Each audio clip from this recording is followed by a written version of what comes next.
Got the little or what's that?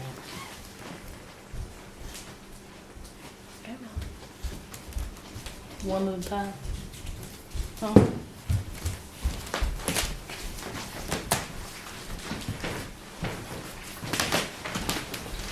Okay. Here we are. Hello, my name is Nicole Lucas, and this is my demonstration speech. And my topic I've chose to talk about is how to make brownies. I hope by the end of my speech that everybody is familiar how to make brownies, and I want to show how inexpensive it relatively is. And who doesn't love warm and chewy chocolate brownies that makes your house smell great and makes you feel great? It's mine and my family's one of our favorite chocolate treats. And for many people that are unskilled in cooking, they're easy to make and easy to learn, and most of all of your directions are on the box. Within 35 minutes, your house can smell good and your belly can feel good. Fresh baked brownies make your mouth water, and they're just yummy all around. So let's start off by doing the first important thing, which is find out what materials we're going to have and the tools we're going to have.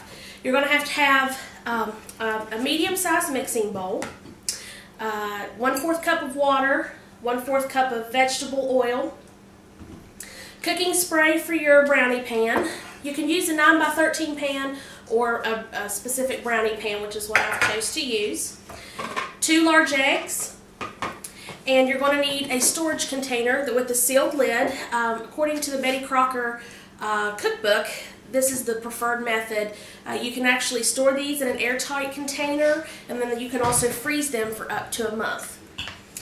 You can also add some optional ingredients, which I'm going to choose to do. I'm going to add a 1/4 cup of nuts, walnuts, and I'm going to add some Hershey's chocolate fudge, which actually came in my brownie box, and some frosting.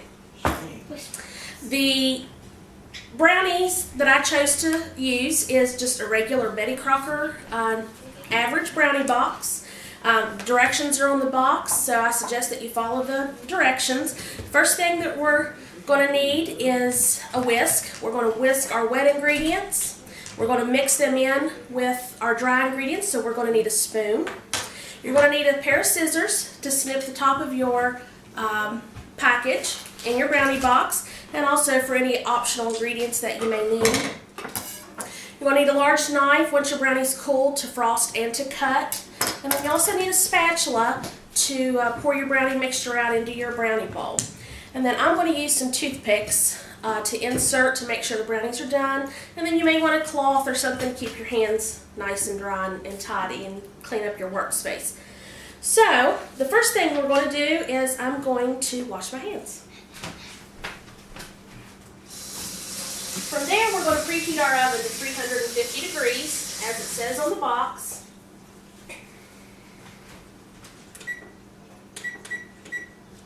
And from there, we're going to go ahead, come over, and we're going to mix our wet ingredients. We're going to have our 2 large eggs. And I always like to keep my eggs in a separate bowl to keep all the garbage kind of tidy. We're going to use 1/4 cup of just regular tap water. And then we're going to measure out 1/4 cup of the regular vegetable oil. Always keep your measuring cup flat on the surface so you don't get any extra or any less than you're supposed to have. That can affect the outcome of your brownies. And we'll pour those in there. We're going to take our whisk, mix all of our wet ingredients together. Don't have to beat them, but just till they're all gently mixed together and the eggs look kind of foamy, as you can see here.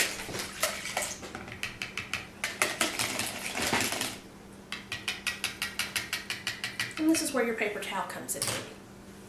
From here, we are going to add our dry brownie mix. This is already pre-mixed. All you have to do is fold this into your wet mixture, which is where your spoon comes in handy. You want to make sure that these are well mixed, but brownies are not like cake batter. They're going to be a little lumpy and even a little thicker than regular cake batter. I just kind of fold it in a little at a time so that way you're not getting chocolate powder all over the place. After we mix all this together is when we're going to add our optional ingredients.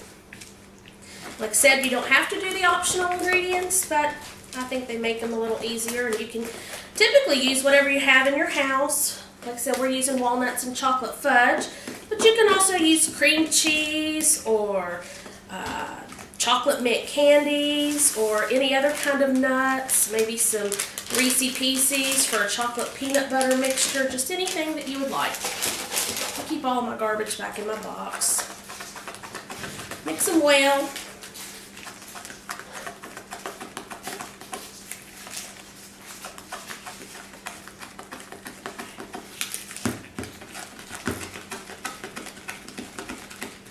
And as you can see, it's starting to kind of pull away from the sides. It's a little thick, a little thicker than regular cake batter, and it's going to be a little lumpier, and that's okay. Make sure you scrape your sides really well to get all the batter. Once that's in, you can add your optional ingredients. This is the 1/4 cup of walnuts. Fold those in. And then this actually came in the packet, so who doesn't like Hershey's chocolate fudge? So we're adding it in.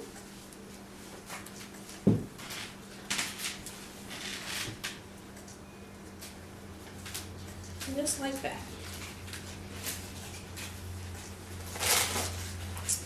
We'll mix all that together. Now that we have that, let's scrape our spoon. And from there we're going to spray our cake batter, or our cake pan, I'm sorry. Just make sure you get it all on the insides, and you don't want any of the sides to stick, and of course the bottom.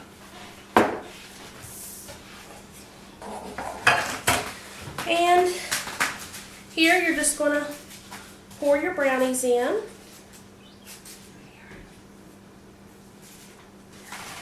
Just enough that it doesn't run over. A normal average brownie package that you buy at the store, like Betty Crocker, makes an average 9x13 pan of brownies. This would equivalent a 9x13 pan of brownies. The only thing is, this is an actual brownie pan.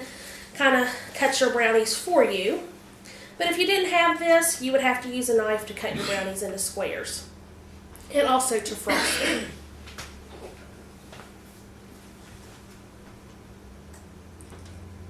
And once you get them in your squares, you're going to want to follow the baking directions. There's no different baking directions for this pan. You just follow the box.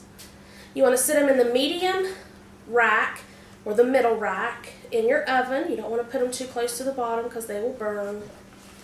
And I would suggest using a dark colored pan and not a glass pan, because glass pans typically are a little different, take a little less heat, and will typically burn if they're too close to the bottom. So once that's there, tap it, make sure you've got it all together. This box states that we are to bake a 9x13 pan for 32 minutes.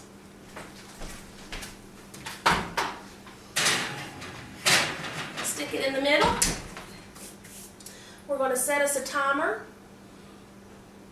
for 30 minutes, 32 minutes, and we'll start it. Once that's done, we'll have a pan of delicious warm brownies. While your brownies are baking, you'll want to clean up a little bit. So you want to take all of your dirty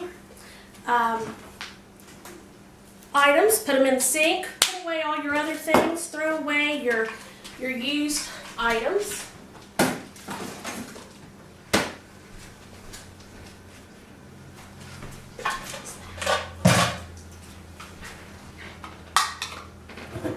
And you'll want to wash the bowl that you had your eggs in, just for safety purposes.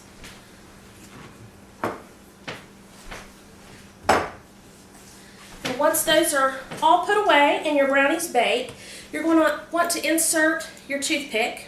If your toothpick comes out clean, put it in the center of your brownies or the center of a brownie in the brownie pan.